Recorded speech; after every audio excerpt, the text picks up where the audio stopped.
कि कैसे एक आदमी ने सिर्फ सिस्टम के लूप होल्स पकड़ के एक मस्त प्रॉफिटेबल बिजनेस बना दिया था और स्टॉक मार्केट का किंग कहलाने लगा। 1992 में स्टॉक मार्केट इतना मॉडर्न नहीं था, मतलब सब मैनुअल होता था, हाथों से होता था, पर्चियां कट कट के होता था। उस समय इन्वेस्टमेंट के लिए एक सिक्योरिटी भी होती थी कि बैंक्स एक दूसरे को पैसे देती थी ऑन अ कंडीशन अगर वो गवर्नमेंट बॉन्ड में इन्वेस्ट करके आया हो तो उसको सिक्योरिटी पे रखते। मैंने गवर्नमेंट सिक्योरिटी खरीदी है तो मुझे गवर्नमेंट की रिसिप्ट मिलेगी, मैं वो रिसिप्ट बैंक में जमा करके उससे पैसे ले सकता हूँ। हर्षद मेहता ने यही चीज पकड़ ली कि बैंक भाई वेरीफाई नहीं कर रहे, सिर्फ ये रिसिप्ट देख रहे हैं, पैसे दे रहे हैं। इतना बढ़िया काम हो रहा है तो उसने रिसिप्ट बनाने स्टार्ट कर दी जो कि किसी भी बॉन्ड से लिंक नहीं थी, कोई बॉन्ड इशूड था ही नहीं गवर्नमेंट बैंक का। अब बैंक से पास वो रसीदें लेके गया, पैसे ले लिए एंड इतनी सारी क्वांटिटी में हजारों करोड़ों में एक साथ किसी एक कंपनी में घुसे कि भाई स्टॉक मार्केट मैनिपुलेट हो गया एंड ऊपर चला गया। लोग सोचते वाओ क्या बात है, इतना अच्छा रिटर्न दे रही है।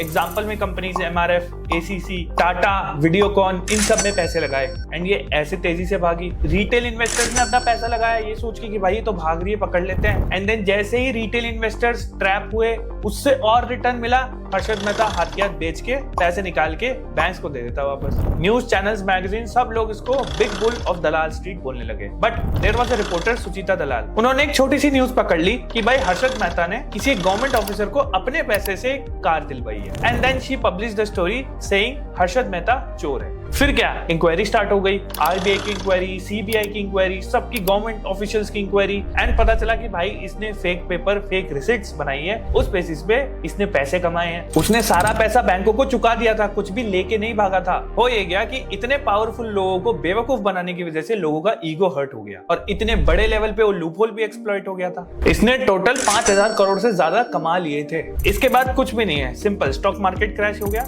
बड़ी बड़ी बैंक्स लुट गई, इन्वेस्टर का सारा पैसा डूब गया एंड ये खुद भी खत्म सा हो गया। अब इस पूरे स्कैम से क्या समझ आता है? तो सबसे पहले किसी के नाम से इन्वेस्ट मत करो कि भाई हर्षद मेहता एक बहुत बड़ा नाम बन गया था एंड उसके नाम से लोग इन्वेस्ट कर रहे थे, वो मत करो।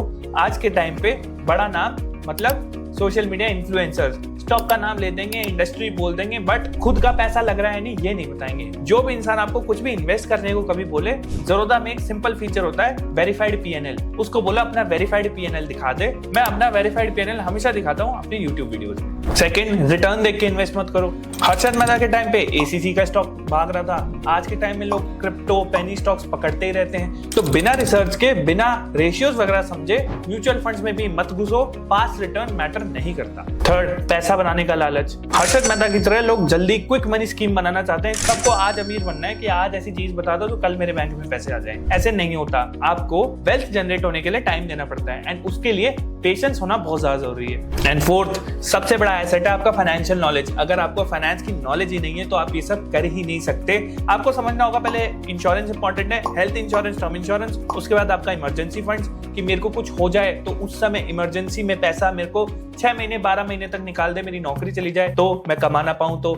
एंड उसके बाद जो एक्स्ट्रा पैसा बचा वो मैं ग्रोथ में इन्वेस्ट करूंगा। तो ये आप ग्रोथ एसेट्स में लगाइए, इक्विटी में लगाइए, म्यूचुअल फंड में लगाइए, अपना एसेट एलोकेशन ठीक से करिए, क्रिप्टो करेंसी में भी लगा सकते हो।